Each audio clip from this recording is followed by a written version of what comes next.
Neuroplasticidade e funções executivas. Módulo 3.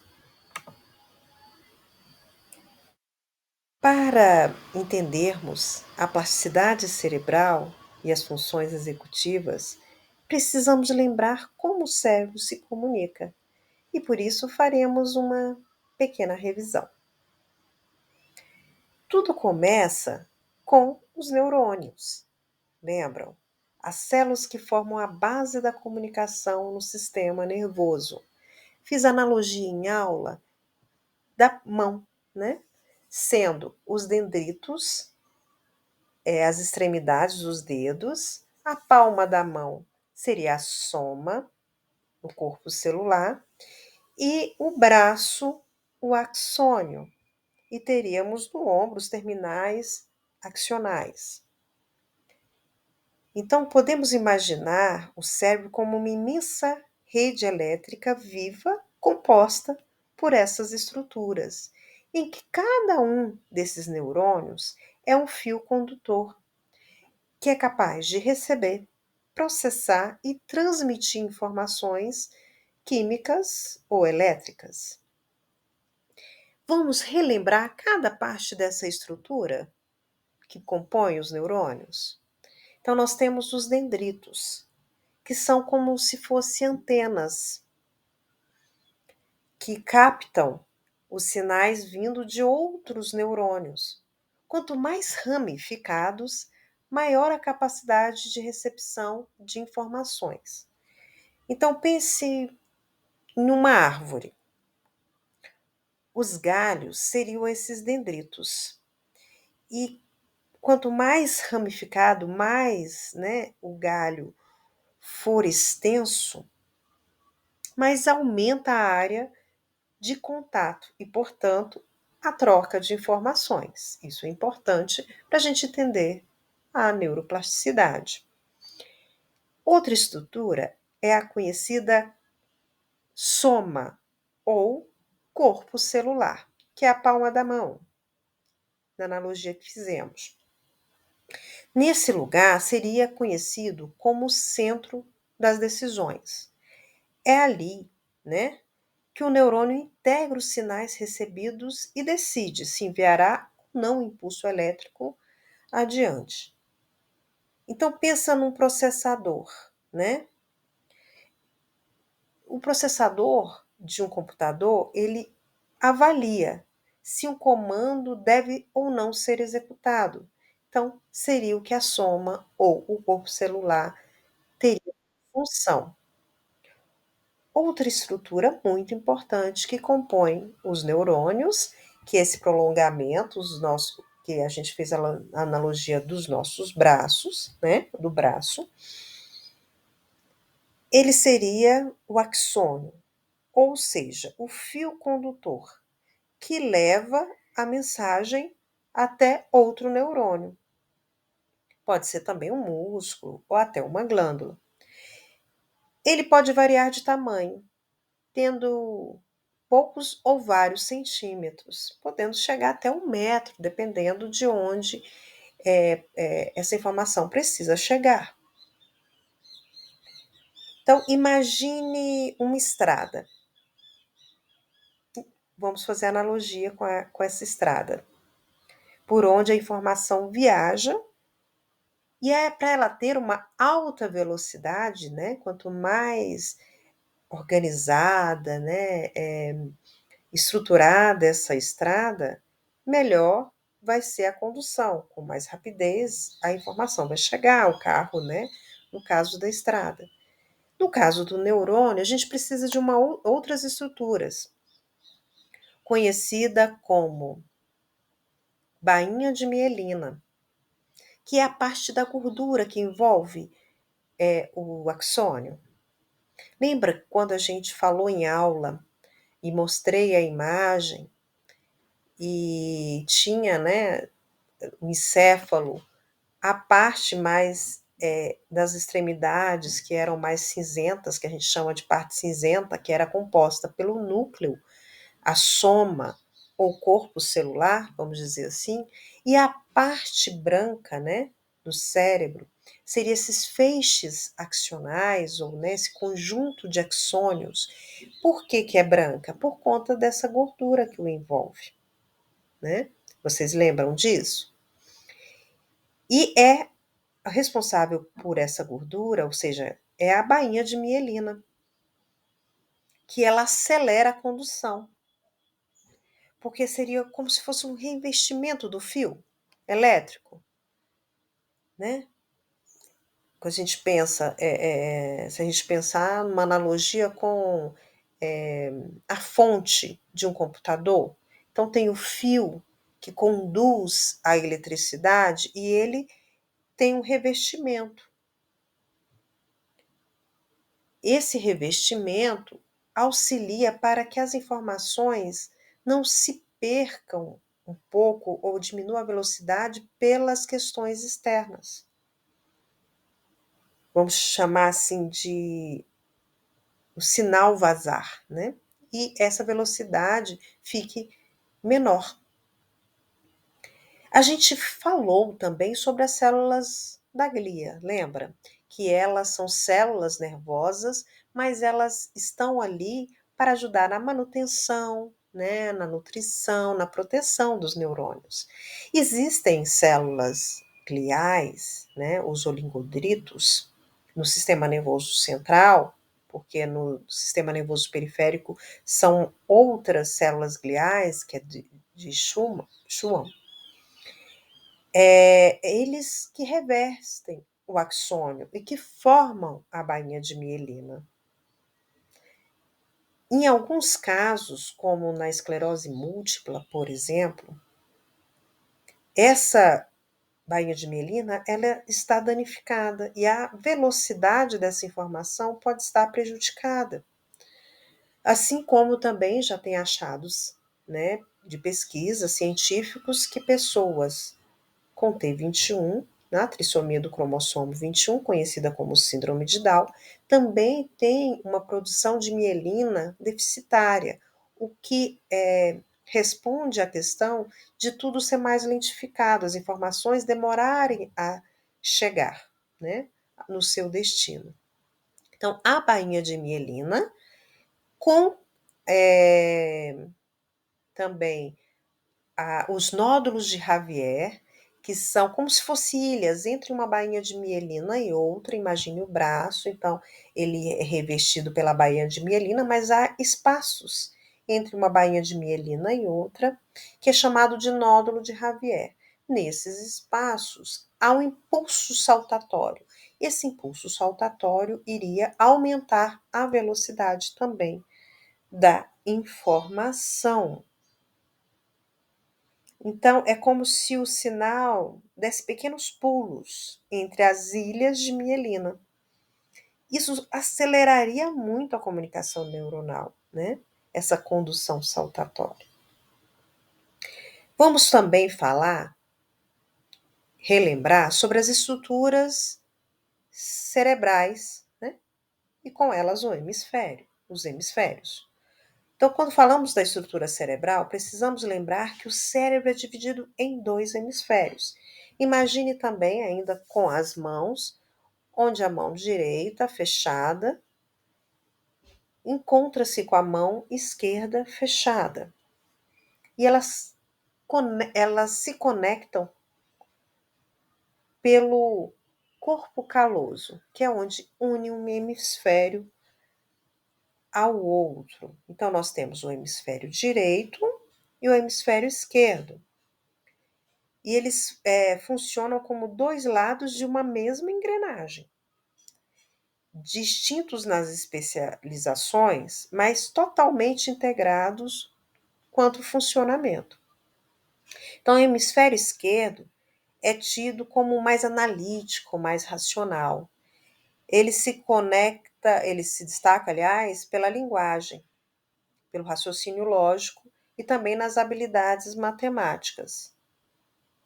É onde encontramos as áreas de Broca, que seria responsável pela produção da fala, da linguagem expressiva, e de Wernicke, relacionada à compreensão da linguagem receptiva. Então, já o hemisfério direito é mais conhecido como intuitivo, criativo e também emocional.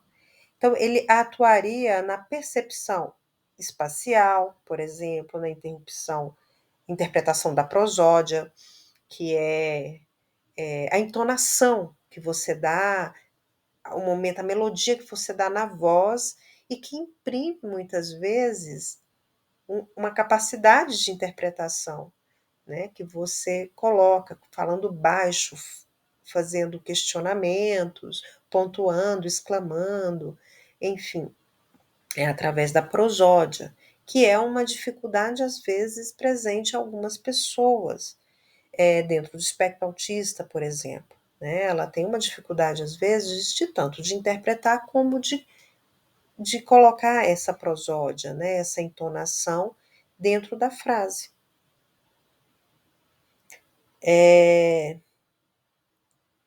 Que seria o ritmo, né, da fala. E também está ligado à música, às artes, à imaginação. Isso, no hemisfério direito.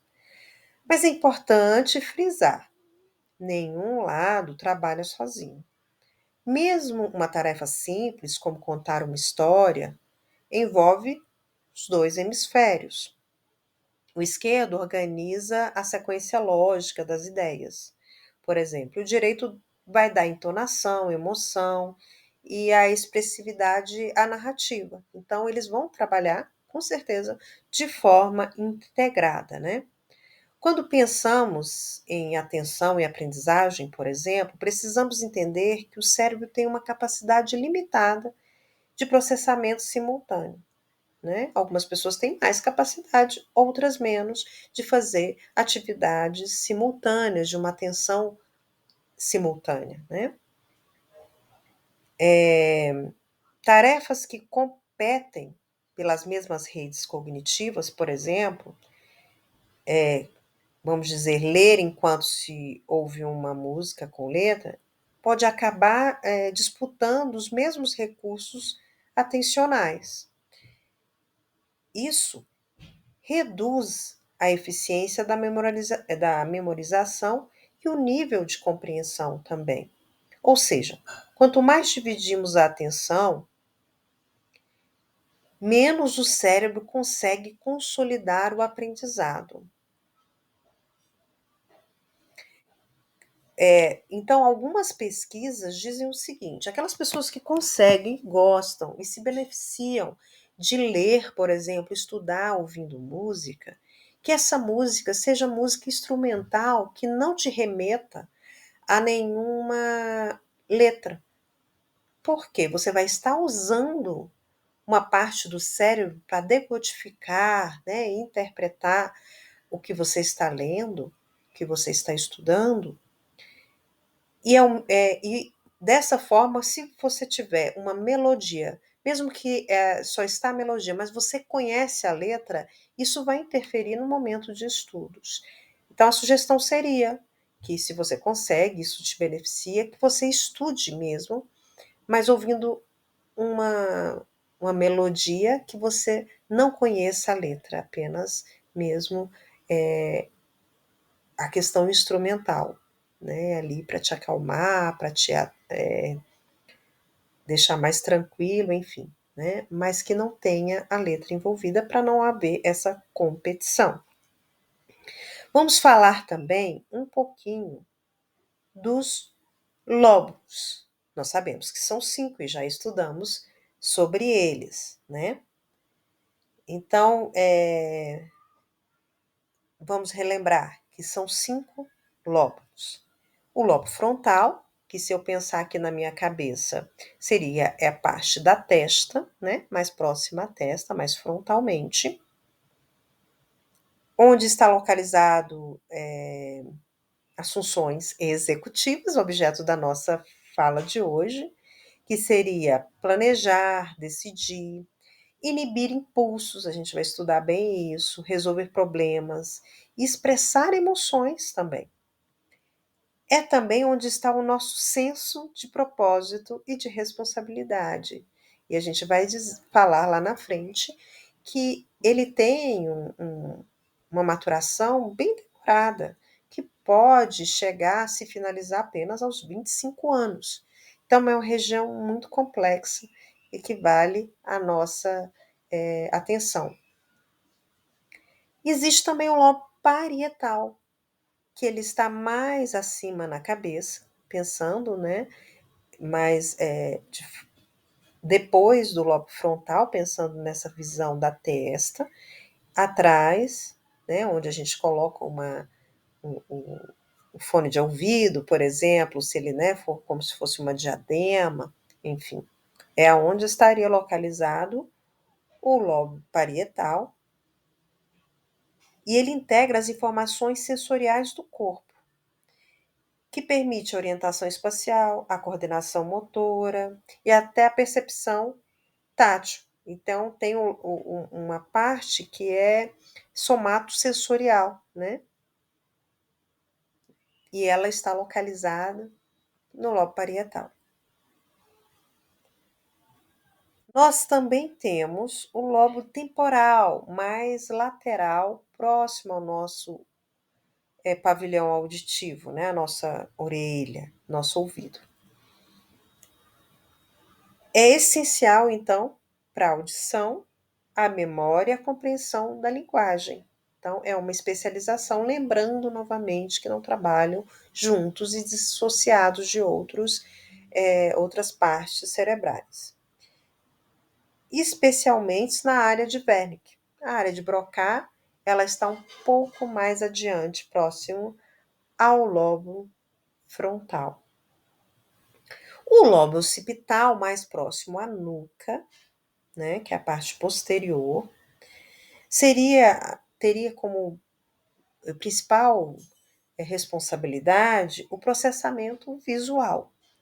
Tudo que vemos acaba passando por ele. E a ínsula, pequenininha, mas não menos importante, que também tem esse nome porque parece uma ilha, né? E aí eu preciso afastar ali entre o frontal e, o, e o lobo temporal, estaria mais escondidinha. Então, é uma estrutura mais interna e muitas vezes menos conhecida, integra as emoções, percepção corporal, né? E até dizem a empatia, conectando o que sentimos fisicamente com o que experimentamos emocionalmente. Quando falamos sobre os sentidos, a gente desdobrou que não são só os 5 sentidos, né, aristotélicos, enfim, mas nós somamos a eles outros sentidos, como a propriocepção e interocepção. A interocepção estaria ali nessa a fome, a sede, a dor, enfim. A ínsula teria um componente importante nesse local, tá? Nesse fator. Então, os lóbulos funcionam de forma altamente integrada. O cérebro é sistêmico. Uma tarefa simples, como escrever um texto, ela acaba envolvendo a visão, no lobo occipital, a linguagem temporal e frontal, a coordenação, né, fina, né, enfim, parietal, e a intenção também frontal. São várias áreas que são solicitadas para essa função acontecer, essa habilidade. Então, com base nos estudos de Luria, que a gente falou também aqui dessa personalidade, podemos organizar esse estudioso, né, as áreas corticais em receptivas e executivas. Então, as áreas receptivas, elas estão localizadas nas regiões mais posteriores. Elas recebem e processam os estímulos sensoriais. São os nossos canais de entrada de informação, vamos dizer assim. Então, nós temos os órgãos do sentido, né, conhecidos, eles captam a informação do meio externo, mas eles só captam, quem vai começar a processar essas informações, né, que vão recepcionar essas informações, são partes dos nossos lobos cerebrais. E os receptivos, eles captam essas informações. Lembrando que a maior parte desses estímulos passam pelo tálamo. Lembram? Eles passam pelo tálamo. A não ser o olfativo, né? Que tem o periforme, que é mais direto. Mas o restante passa pelo tálamo. Já as áreas executivas, né, essa divisão, são as áreas mais anteriores. Elas planejam e produzem as respostas a partir desses estímulos, né? Transformando o que percebemos em alguma ação, por exemplo. Então, são essas duas divisões essenciais. Um exemplo, né, que ajudaria a gente a visualizar é o ditado, o famoso ditado. O estudante ouve a palavra, né? Isso ativa as áreas receptivas auditivas. Depois, o cérebro processa o significado e executa a escrita, mobilizando as áreas motoras e também de planejamento, né? Planejamento motor. Então, o Luria, ele também descreveu 3 níveis sensoriais. O primário, que seria o responsável pela captação bruta dessas informações, dos estímulos, ouvir o som, ver uma forma, enfim, né? No caso do ditado, ouvir esse fonema. O secundário, que faz a identificação básica, reconhecer aquele som como sendo uma palavra, um fragmento da palavra, né? Um fonema.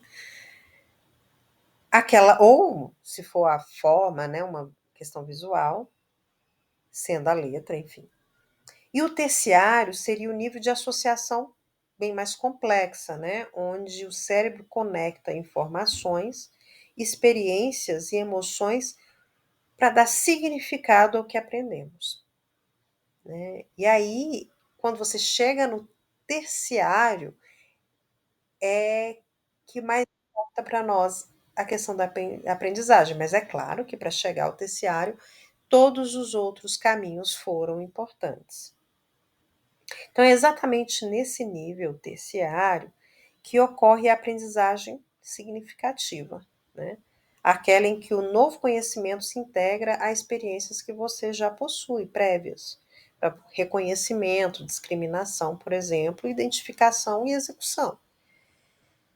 É ali que vai despertar interesse, vai fazer sentido. Então, por isso, pode permanecer na memória de longo prazo. E aí sim, o aprendizado transforma e não apenas acaba acontecendo de decorar, né? Quando tem um significado. E a gente vai falar sobre isso, né? Quando a gente falar sobre estratégias, como o cérebro funciona melhor, né? Como ele, a gente já falou um pouco, que as emoções são importantíssimas, né? E a motivação são importantíssimas para a aprendizagem efetiva acontecer. As memórias de curto prazo, né? Sejam ali manipuladas de uma forma a fazer sentido e elas tornarem-se de longo prazo. Então, em síntese,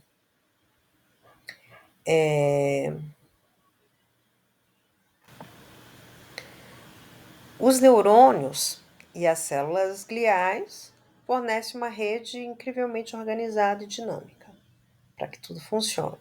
Cada nova experiência, cada aprendizado, cria e fortalece conexões entre essas células, né, os neurônios, o que chamamos de plasticidade cerebral, e a gente vai falar mais sobre isso. E é sobre essa capacidade de o cérebro de se adaptar, reorganizar e aprender que nós falaremos sobre tanto a plasticidade cerebral quanto as funções executivas. Então, guardem aí. Mas, continuando a revisão, vamos falar rapidamente aqui sobre o sistema límbico, conhecido como centro das emoções e da motivação. Se os neurônios são os fios que transmitem as informações, o sistema límbico seria como se fosse o coração emocional do cérebro, né? Ele dá cor, valor e sentido às nossas experiências. É nesse conjunto de estruturas que a gente vai revisar aqui que nascem as emoções, as motivações e boa parte dos processos da nossa memória. Ou seja, o sistema límbico, que seria o elo entre o sentir, o agir e o aprender. Vamos falar então das estruturas. Relembrando, o hipotálamo, ele seria o regulador interno. O hipotálamo é uma pequena estrutura, mas com uma função gigantesca. Ele regula a fome, a sede, o sono, a temperatura corporal e até as respostas hormonais, por exemplo, ligada ao estresse e à reprodução. Tá ali. É como se ele fosse um termostato do corpo, né? Mantém o equilíbrio interno, a homeostase do corpo. Então, quando sentimos medo, né, o hipotálamo ele aciona o sistema nervoso autônomo. Também já falamos sobre isso. O coração dispara, a respiração acaba acelerando e ficamos prontos para reagir, né? Lutar, fugir, congelar. Né? São essas reações, né? Que a gente já viu que é vias, às vezes a gente chama de LEDOX, né? A via rápida e a via lenta. Então, primeiro a gente tem essas sensações e depois a gente interpreta e entende, mesmo quando a gente tem é algo positivo, né? É algo que a gente gostaria muito. Às vezes a gente também tem essas sensações, mas na via lenta, que quando a gente fala de lenta é porque são milésimos de segundo, né? Mas você processa e entende porque depois você sentiu aquilo, né? Mas as sensações são muito parecidas. O tálamo, a gente já falou que seria a central de triagem, né? A maior parte das informações são transmitidas para ele depois dos órgãos do sentido, dos 5 órgãos do sentido, na verdade dos 8, né? O tálamo é o grande porteiro, seria isso, do cérebro. Todas as informações, ou quase todas, né? As informações sensoriais, visuais, auditivas, táteis também, gustativas, acabam passando por ele antes de chegar ao córtex mesmo, né? O córtex primário que a gente fala, que é onde recebe, depois o córtex secundário, onde, né, vai fazer uma interpretação e as ações no terciário, vamos dizer assim, que seria de mais de um lugar, o terciário. Ele decide o que merece atenção aqui, né? E o que pode ser ignorado. Ele faz uma triagem mesmo. Imagine um aeroporto, dá para a gente fazer essa analogia, onde o tálamo é a torre de controle. Então, ele direciona os aviões, que seriam as informações, para as pistas certas, as áreas corticais determinadas. Então, ele faz essa triagem inicial. Nós temos também, e lembrando que lá no tálamo, novamente falando, existe a olfativa, que não é essa via, ele não passa pelo tálamo, ela vai pelo periforme direto, né, para as áreas olfativas corticais. O hipocampo, né, que seria o arquivista da memória, e ele tem uma hipocampo, tem a ver com, ele parece um cavalo, né, tem relação com a estrutura dele, por isso hipo, né, seria o principal responsável pela consolidação das memórias. Ele não faz isso sozinho, que a gente já viu, né, que quando a gente fala do circuito de Papez, várias estruturas, né, estão responsáveis por essa memória, mas ele é um componente importante. e, portanto, é essencial para a aprendizagem e também para a navegação espacial, né? Para a gente ter uma noção espacial. Exemplo, quando aprendemos o caminho até a escola, né, o hipocampo cria um mapa mental. Ele é que faz isso, né?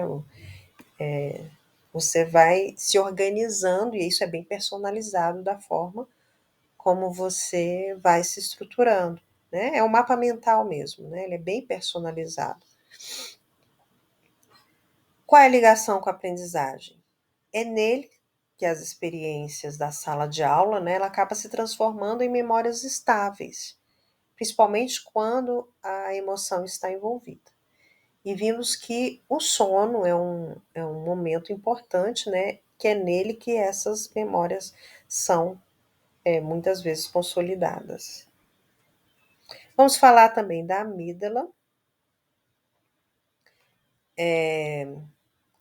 A amígdala seria o nosso sistema de alarme interno. Também já falamos sobre isso, né? Ela avalia o significado emocional, ela dá valência, né, a cada estímulo e ativa respostas de alerta, medo, raiva ou até mesmo prazer, né? Então, é o nosso sininho ali, que seria a via rápida, ela que é acionada, a amígdala, que recebe, a gente conhece a amígdala como se fosse as tonsilas, também conhecida como as tonsilas aqui da garganta, né? Mas as amígdalas cerebrais, né, elas têm essa função, só para deixar claro de que amígdala estamos falando. Então, é graças às amígdalas que reagimos rapidamente a situações de perigo, antes mesmo de pensar racionalmente, que seria a via rápida de Lennox, né? Então, pensa, quando um aluno ouve um barulho alto, ele se assusta antes de entender o que aconteceu. Aluno, a gente mesmo, né? É que a amígdala ela age antes do córtex, que a gente pode chamar de racional, entender, que é justamente para pensar na sobrevivência, né? Para você se colocar em alerta sobre algumas situações. Então, quando há uma lesão nas amígdalas, como na síndrome de Clover-Bucy, que são os dois que fizeram a dissecção, retiraram, né, dos macacos rensos essa estrutura e com isso eles identificaram que quando ela estava ausente, essas pessoas tinham esses macacos, né,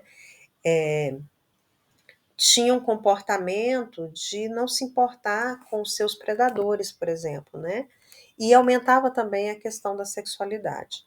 Eles perceberam essa questão, né? Uma ausência do medo e ou então uma ausência do medo, uma docilidade excessiva e uma hipersexualidade, porque perde o controle emocional natural dessas reações, né? Então, elas têm, a amígdala é um componente muito importante aí para o sistema nervoso e principalmente límbico, né? Que é considerado o sistema das emoções. E vamos falar aqui dos corpos mamilares também. A gente sabe que são várias outras estruturas, mas eu elegi essas aqui que são as mais importantes.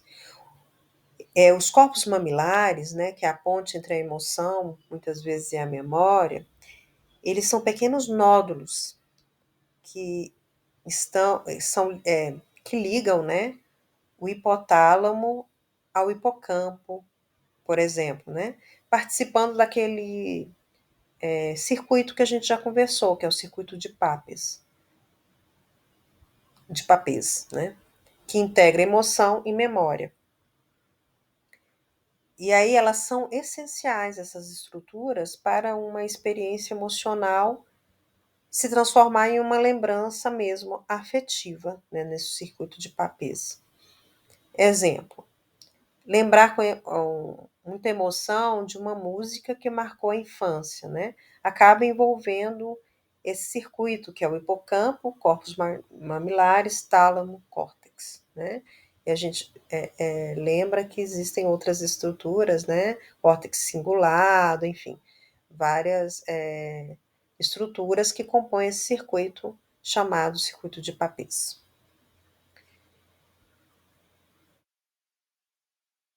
Enfim, o sistema límbico não atua isolado, obviamente, né?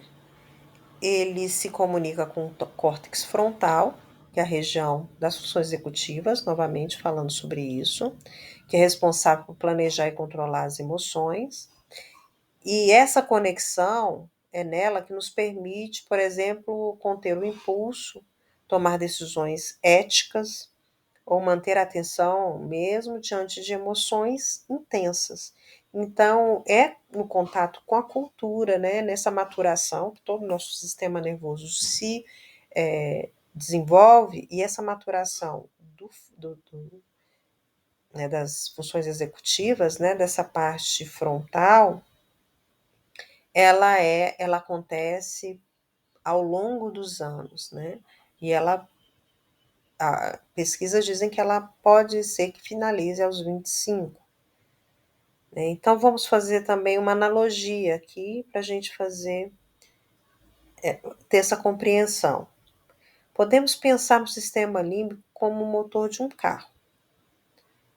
Ele fornece energia e impulso. E no córtex frontal, como um motorista, que ele vai dirigir, regular e manter o controle. Sem emoção, não há motivação para aprender. Mas sem controle, a emoção atrapalha o raciocínio. Então, é isso, né? Se eu pensar que a emoção seria o motor, né, que vai fazer a coisa acontecer adiante, mas eu preciso desse motorista, que seria o córtex, né, as outras áreas corticais, para organizar o córtex, principalmente o pré-frontal, onde estão as nossas funções executivas, para organizar todas essas emoções e eu conseguir planejar, revisar e chegar ao destino de forma exitosa, né? Vamos dizer assim. Portanto, né, quando falamos de plasticidade e até mesmo de funções executivas, é fundamental que a gente lembre que elas não acontecem num cérebro frio e lógico, né? Mas de um cérebro que sente. Então, o sistema límbico é um ponto de partida para o estudante, a pessoa, ter um engajamento, né? A curiosidade e acontecer a memória. E por isso, né, ele é um verdadeiro combustível da aprendizagem. Se a gente não imprimir emoção, né, nas nossas aulas e que elas sejam positivas, porque será fixado na memória da pessoa conforme a vivência que ela teve, né? Se é de repulsa, se é de aversão, ou se é um aprendizado gostoso, prazeroso, né? Que você tende a querer repetir, ou você tende a querer, né? Expurgar, né? Retirar. Bom, então agora aos 38 minutos, mais ou menos, a gente vai entrar nos conceitos de neuroplasticidade, que é o objeto da nossa aula de hoje. Como provavelmente a gravação vai ficar extensa, a gente vai fazer parte um e parte 2.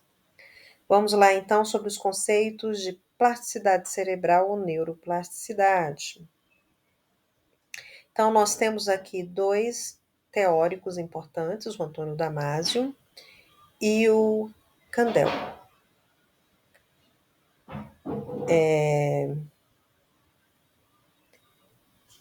Antônio Damasio, ele diz: a neuroplasticidade é a capacidade do cérebro de reorganizar suas estruturas e funções em resposta a experiências, aprendizagens ou lesões, permitindo a adaptação. A adaptação contínua, né, ao ambiente. Então, o que significa?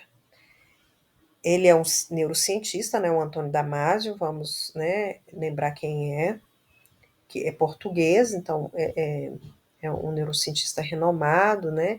Ele tem uma referência mundial no estudo, principalmente das emoções, da consciência e da tomada de decisão, né? E ele mostra aqui, em suas palavras, que pensar e sentir são inseparáveis e que o cérebro muda constantemente conforme a gente vai tendo essas experiências emocionais e de alguma forma cognitiva, né? Como um exemplo, a gente aprende a tocar violão, né? E aí o cérebro reorganiza as áreas motoras, auditivas, sensoriais. Mas se essa aprendizagem for prazerosa e emocionalmente significativa, né? O sistema límbico reforça ainda mais essas conexões. Exatamente como o Damasio descreve, que a gente vai ver que Kandel confirma, né?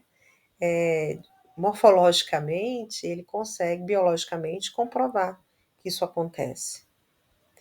Então, imagine o cérebro como uma estrada de terra, fazendo uma analogia aqui para a gente conseguir entender melhor.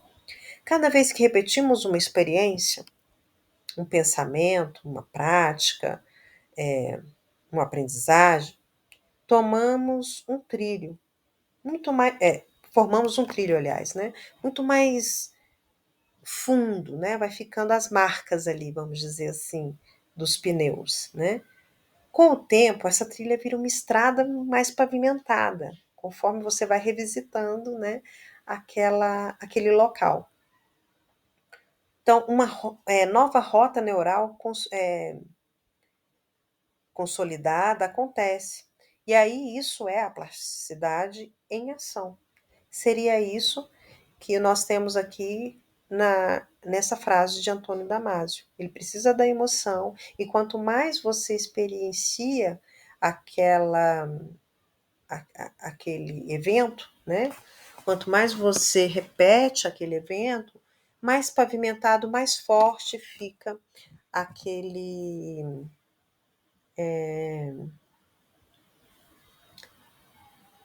aquela conexão, né, daqueles impulsos mais forte. Então a gente tem o conceito que Kandel depois, né, ele está imbricado aqui também, né, conceitos de Donald Hebb, por exemplo, né? Kandel provou biologicamente, né, morfologicamente, essa mudança quando você revisita, né, de tanto você repetir alguns eventos, isso fortalece, né, que seria o que a gente chama de LTP, potencial de longa duração, né, então quanto mais você é exposto aquele contingente, mais ele é reforçado, mais é possível ele ir para a memória de longo prazo, né? Assim como é verdadeiro o contrário, que é a LDP, né? Potencial de depressão, né? Enfim, é uma sigla inglesa, que eu não me lembro agora, mas tem a ver com depressão, ou seja, quanto menos você é exposto, você não tem significância para você, mas essa conexão se enfraquece. Então, é um conceito importante para a gente pensar num tipo de plasticidade neuronal, né? Funcional. Quanto mais você revisita aquilo ali, mais você se aprimora, melhor você fica naquela informação, naquela prática, enfim, no que você está aprendendo.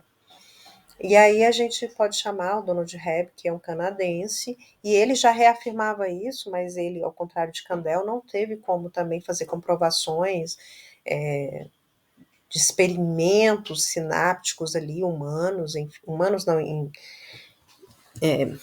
biológicos, que também Kandel não fez. Fez posteriormente humanos de verificação, mas antes a gente vai ver aqui que ele usou foi a Plícia, né, um molusco, que eu falei também em aula, para fazer essas verificações, né?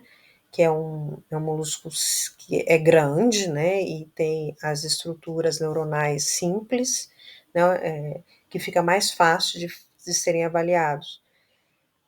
Enfim, mas essa fala aqui do Damasio que conforme, né, a emoção, né, que a neuroplasticidade seria essa capacidade do cérebro de reorganizar as estruturas e funções em respostas às experiências, né? Que tem um componente importante também da questão das emoções aqui presentes, de revisitar aqueles estímulos e, com isso, né, poder também reorganizar as coisas quando em virtude de lesões, de possíveis lesões, que não, mesmo que não reversíveis, outras funções, outros lugares cerebrais se ocuparia de refinar algumas outras áreas cerebrais para que ela pudesse se adaptar ao meio, né, de uma forma mais positiva, que seria a supercompensação, né, a teoria da compensação, quando a gente fala lá de Vygotsky, que fala da psicologia humanista, né, individualista, né, humanista individualista, né, que está lá em Vygotsky, né, quando ele fala da supercompensação, e a gente encontra muito essa fala dele, principalmente nos problemas de defectologia, um dos livros dele, né, de Vygotsky, e ele fala da supercompensação, que é um conceito, né, inspirado na psicologia individual de Adler, né, de Alfred Adler, que seria isso também, né, essa possibilidade, e agora cientificamente, dizendo sobre essa supercompensação, essa adaptação ao meio, e a adaptação seria um tipo de plasticidade cerebral, em que, em decorrência de uma lesão, né, às vezes você não vai mais fazer como faria, mas o seu organismo, né, quer dizer, as suas estruturas cerebrais, as suas conexões, elas se reorganizam para se adaptar ao meio da melhor forma possível, né? Claro, vai depender dos contingentes, vai depender das relações, e isso é bem claro na teoria de Vygotsky, e a gente comprova isso cientificamente, né? A depender dos estímulos outros, né, que estiverem após a lesão, né, da reabilitação, do contato com o outro, o quanto o outro te ajuda a transpor essa barreira ou não, quão difícil, enfim, as questões próprias da pessoa, isso vai determinar o tipo de supercompensação, se é positiva, né, de compensação positiva ou negativa, isso na teoria individual de Adler, né, que foi falada também por Vygotsky, e que está contemplada na plasticidade cerebral, que é essa possibilidade.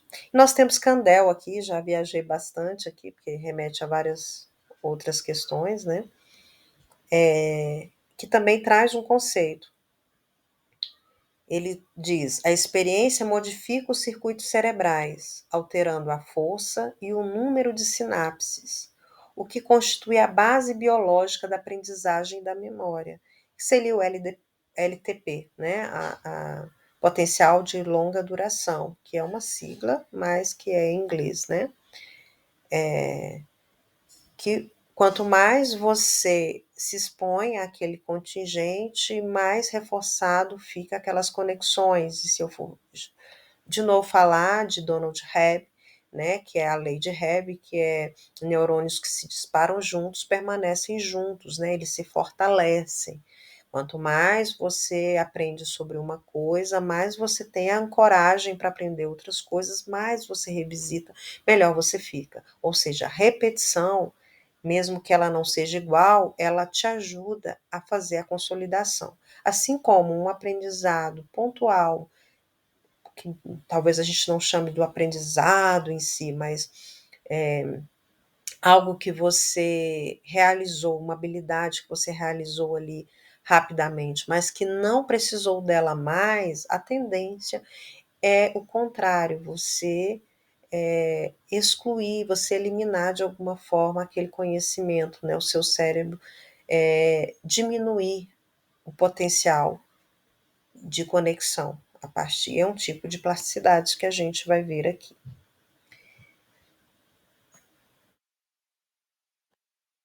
Ainda falando, né, aí nos conceitos, eu me antecipei de Donald Hebb, que ele é anterior às ideias, né, e à comprovação feita por Kandel, que é um psicólogo canadense, né. Ele acabou contribuindo bastante quando ele diz sobre a lei de Hebb, né. Neurônios que disparam juntos conectam-se juntos, que explicaria como atividades repetidas acabam fortalecendo sinapses, né? Que é aquelas regiões entre um neurônio e o outro, né? Que acontece essas informações, né? Essas transformações químicas, elétricas em químicas, né? Essa troca que tem muito a ver com os neurotransmissores. E aí formando a base biológica da aprendizagem, que foi confirmada por Kandel, né? Então nós temos aí, então Kandel, né? Ele é um neurocientista americano e ele ganhou o prêmio Nobel, né, em 2000. E a contribuição dele foi exatamente as bases biológicas da neuroplasticidade, né? Então ele utilizou um molusco grande, que é a Plícia californica, para estudar a estrutura, que é uma estrutura simples, né, nela, e aí ele identificou a questão também da memória de adaptação, né, que é ele, por exemplo, ao interagir com o molusco, né, fazer algumas estimulações na lateral, ela se fechava as brânquias, né, e aí, conforme ele ia fazendo isso repetidamente, ela começou a não se manifestar mais. Então, seria como a gente, quando está diante de um som, por exemplo, isso acontece muito dessas adaptações. Você mora num lugar muito ruidoso, né? Ou então mesmo, vamos falar de escola, né? É um ambiente que tem muita conversa, né? Muita agitação, enfim. E aí, você vai se adaptando aquele ambiente, por mais que traga prejuízos, né, auditivos, enfim, estar naquele ambiente, você se adapta de uma forma que você não escuta mais da mesma forma. Precisa de alguém falar, eita, nossa, mas está uma gritaria aqui para você perceber novamente. Ou então algo mais fácil ainda de entender. Quando você está num ambiente onde tem um ar condicionado muito barulhento. Conforme você chega, você escuta o ar condicionado. Dependendo do tempo que você fica ali, você começa a não escutar mais. Quando desliga o ar, parece aquele conforto que você vai perceber que ele estava ruidoso. Então seria esse tipo de coisa. E aí ele percebeu também que quando está sob estresse, então quando dava choque na cauda dela e fazia isso novamente, né, de estimular, ela fechava rapidamente as brânquias de novo, né, que ela já estava no sistema de alerta. E ele verificou também que existem tipos de plasticidade, né? Há uma modificação nos neurônios quando a memória de curto prazo ela vira memória de longo prazo. Né? Um conhecimento ele solidifica, existe uma mudança estrutural do cérebro, que a gente chama de plasticidade cerebral funcional, por exemplo, né? Que acontece dessas mudanças estruturais no cérebro. Então, ele comprovou biologicamente o que já era dito por Donald Hebb, que Antônio Damasio também falava, né? Então, por exemplo, vamos ver se eu tenho alguma coisa eu esqueci aqui, ó. Diferencia entre memória de curto prazo, alterações funcionais temporárias, e memória de longo prazo, mudanças estruturais duradouras. Pode acontecer até novas sinapses, né? Fortalecendo. Então, confirma a lei de Herm e traz uma base biológica para essa confirmação também, né? É muito interessante os achados quer dizer, a biografia de Kandel, né, de Eric Kandel, quando ele traz a motivação, ele passou anos estudando, né? São coisas que se estudam anos e anos tendo fracassos para essa comprovação, até ele conseguir, né, chegar a esse resultado. E ele diz, né, o quanto sacrificou da própria vida privada para poder ter esse estudo, né? Que valeu a pena no final, mas enfim, ele teve um longo percurso para que isso acontecesse. E ele tem uma base psicanalista, ele queria comprovar, ele queria inicialmente, segundo ele, comprovar e saber onde estava as estruturas, né, psicanalíticas do id, ego e superego, por exemplo. Ele não fez essa comprovação, mas percebeu que não só o remédio, a própria terapia, quando você revisita algumas questões, né, emocionais que ficaram ali represadas de alguma forma, quando ela vem à tona, você tem a oportunidade de refazer, sim, estruturas e repensar naquela experiência de uma forma a suavizar e permitir outras conexões e mudança cerebral significativa acontece. Então, foram achados muito importantes. Por isso, o Prêmio Nobel. Então, continuando, nós temos aí os tipos de plasticidade cerebral, os mecanismos relacionados a ela, né? Então, aqui está como se fossem muitos tópicos, mas a plasticidade cerebral, né, que seria a capacidade do cérebro de modificar estruturas e funções em respostas às experiências e à aprendizagem. Esse seria o conceito, né? Então, é importante, né, depois de entender o que é plasticidade, a gente ver como ela acontece. O cérebro muda de várias maneiras, né? Algumas rápidas, e funcionais, outras mais profundas e mais estruturais. Então, essas transformações explicam por que o aprendizado é possível, né? E por que o cérebro continua se desenvolvendo ao longo da vida.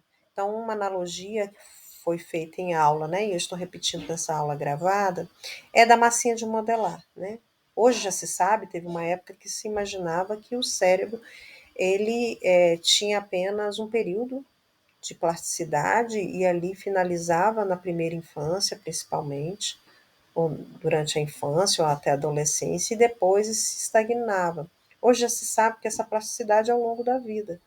Então, sempre pode o cérebro ter modificações. Mas como assim, como a massinha de modelar, ela vai perdendo essas características de ser mais movimentada, né? No início ela está ali úmida ainda, ela permite você moldar com mais facilidade, né? Ela tem uma estrutura que te permite fazer mais movimentar de várias formas e fazer várias estruturas com ela. Conforme ela vai, né, perdendo a umidade, vai envelhecendo, ela vai perdendo essa capacidade. Ainda existe, mas ela vai diminuindo a capacidade de se movimentar, né?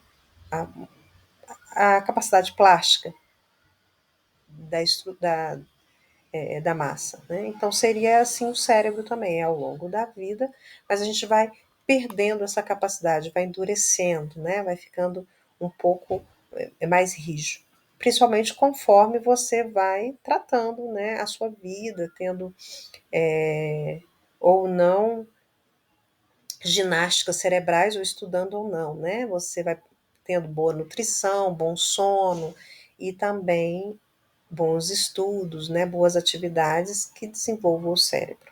Isso também vai ter a ver com a capacidade a longo prazo dessa plasticidade acontecer. Então vamos ver os tipos de plasticidade que existem. Então existe o funcional, né, que seria a eficiência nas conexões existentes.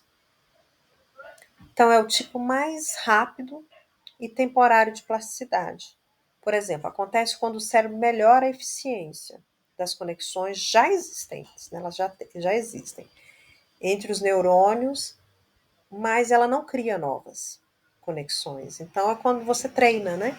Você já, você já sabe fazer, você já tem uma habilidade e você treina para ficar cada vez mais habilidoso, né?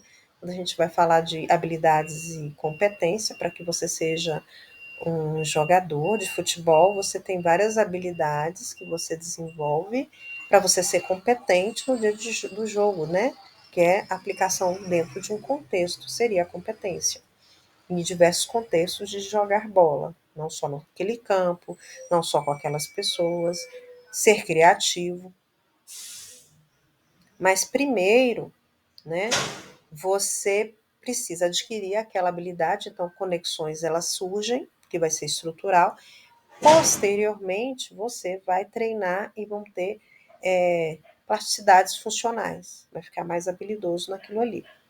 Então, memorizar uma sequência de números, praticar uma coreografia, por exemplo, aprender uma senha nova. Então, ali, às vezes você vai aprender uma senha nova, você não está fazendo um treino, mas ela vai ser ali memória de curto prazo, né? Às vezes você vai ter ali na memória de trabalho, que a gente vai falar sobre funções executivas, que é aquela que você tem disponível naquele momento, mas se você não revisita, não precisa mais daquela informação, ela se perde. Então, as memórias envolvidas aqui, nós temos a curto prazo, a memória de trabalho, que eu falei, a procedural, que essas habilidades automáticas também, né? Que você faz um treino de habilidades esportivas, né? Uma memória procedural também seria andar de bicicleta, que a gente diz que a gente não esquece, você não fica tomando consciência dessa memória, né? O que fazer agora a cada passo, qual é a sequência, você apenas executa. Então, seria nesse caso. Então, é como sincronizar melhor os semáforos, por exemplo, né? Uma cidade. Nada é reconstruído, não existem novos semáforos. Você só permite que o fluxo fique melhor. Então, conforme você treina, conforme você repete ali aquele feito. Então, não iria fazer grandes transformações, mas lembra aquele exemplo de pavimentar? Pavimentar não, de deixar mais entranhado ali as estradas. Então, continuando, vamos falar da plasticidade estrutural. Aí sim haverá mudanças físicas e duradouras nesse tipo de plasticidade. Após esse slide, a gente vai fazer uma interrupção e aí eu vou fazer um novo vídeo para ele não ficar tão extenso e ele poder ser colocado no YouTube. Então, nós temos a plasticidade estrutural, ela inclui crescimento mesmo de dendritos, criação de novas sinapses e reorganização de áreas corticais. Então, aqui, quando a pessoa tem lesões, a supercompensação, ela aconteceria aqui, que é a supercompensação que eu falei de Vygotsky, né? Que é um conceito que ele revisita de Alfred Adler, da psicologia individual. Então, um exemplo de plasticidade estrutural. Aprender música faz o córtex auditivo e motor se expandirem mesmo, aumentar mesmo, né? Ouvir, gostar daquela música, aprender a música em si, né?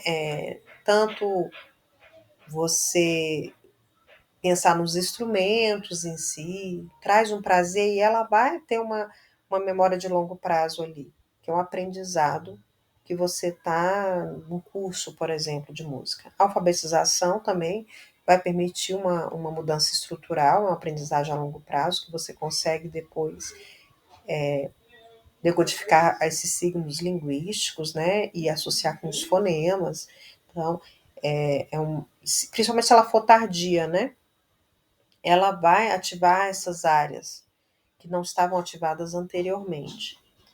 Após um AVC também, né, outras regiões podem assumir funções que foram perdidas, ou pessoas com deficiência visual, deficiência auditiva, ela vai ter essas áreas que era para ela aquela atividade, né? Vai fazer a supercompensação e algumas pessoas falam, né, sobre a questão tátil, por exemplo, fica mais apropriada, fica melhor conforme você precisa de outras áreas para poder ter acesso aos estímulos externos.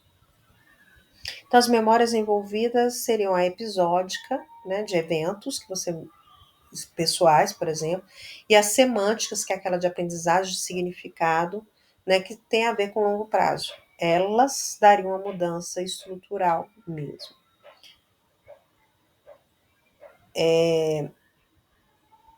Neurogênese. Na neurogênese, que são pouquíssimos lugares, né? Antigamente se achava que a gente nascia com um número de neurônios e não havia mais nenhuma formação de novos neurônios, mas isso ainda é muito controverso. Existem uma área em específica, a gente vai falar aqui, que já tem comprovação que existe a neurogênese, e outras que ainda não tem esse respaldo científico tão contundente. Então, a neurogênese é a criação mesmo de novos neurônios, né?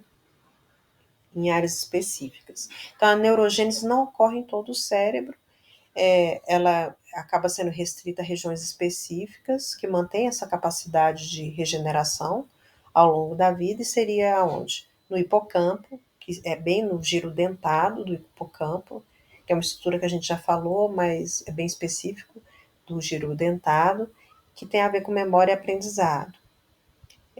Falam também da zona subventricular, né, que novos neurônios migram para o bulbo olfatório também. E falam também de outras áreas corticais, como pré-frontal, corpo estriado, mas que seriam sinais limitados aí e não tem muito consenso científico se essas áreas acontecem isso ou não. Mas um exemplo seria exercícios físicos, né? O sono adequado, ele poderia aumentar a neurogênese do hipocampo, conforme você vai cuidando da sua saúde, né? Nesse caso aqui, a nutrição não, a atividade física e o sono ajuda na memória, né? Vai ter uma neurogênese, uma criação de novos neurônios. Então, imagina, vou fazer uma analogia para ficar melhor. O cérebro é como se ele tivesse canteiro de obras, né? Onde produz esses neurônios, mas não é em todo lugar.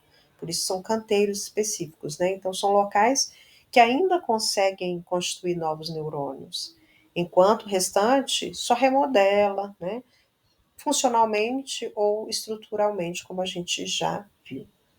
Existem a sinaptogênese, também uma outra forma de plasticidade, que seria a formação de novas sinapses, né? Essencial para armazenar informações e habilidades, nesse caso, né? Então, associar conceitos novos aos que já têm conhecidos, né? Vai criar novas sinapses, né? As sinapses antigas vão ser revisitadas conforme você vai associando e às vezes você vai reformulando aquelas sinapses já desenvolvidas, né? Vai deixando as melhores. Não funcionalmente, mas de forma a criar novas sinapses. Aqui ela não vai só melhorando a sinapse em si, né? Aqui ela vai formando novas sinapses, porque novos conhecimentos vão se somando aos anteriores, que seria a base biológica da aprendizagem significativa. E quando a gente fala que precisa de pré-requisitos, né, ou que precisa de um conhecimento prévio, seria essa base, né? Então, a partir, tem conhecimentos que você precisa estratificar, né? Para que existem conhecimentos anteriores que vão ser basilares para aquela nova aprendizagem acontecer. Então, pensa em novas pontes, né? Em uma cidade, por exemplo, que vai aumentar os caminhos de circulação dessa informação, né? Ela vai ser mais amplificada. Então, é diferente. Não tem ela tem uma modificação estrutural, mas na formação dos dendritos, não só dos dendritos, porque aí seria a estrutural, mas de novas sinapses, outros neurônios chegando, né? Outras áreas se somando aqui.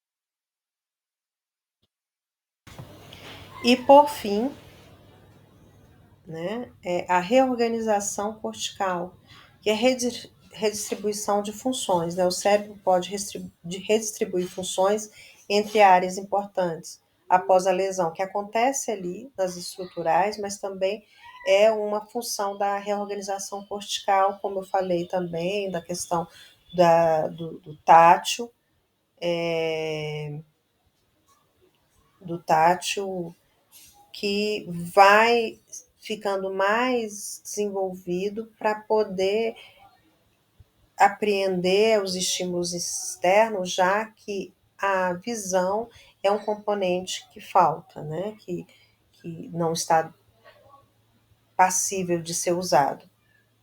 Então, nós temos aí pessoas, como falei, né? Pessoas cegas, lendo em braille, por exemplo, ativam essas áreas visuais para processar o tato, né? Eles vão usar, já que não usam para visão, pensando em pessoa não de baixa visão, mas uma pessoa cega, ou então pianistas que desenvolvem expansão cortical em áreas motoras e auditivas ao mesmo tempo, né? Devido ao tanto que ali ela é estimulada, essas áreas, e ela precisa, né, expandir, porque é algo que eles precisam muito desenvolver.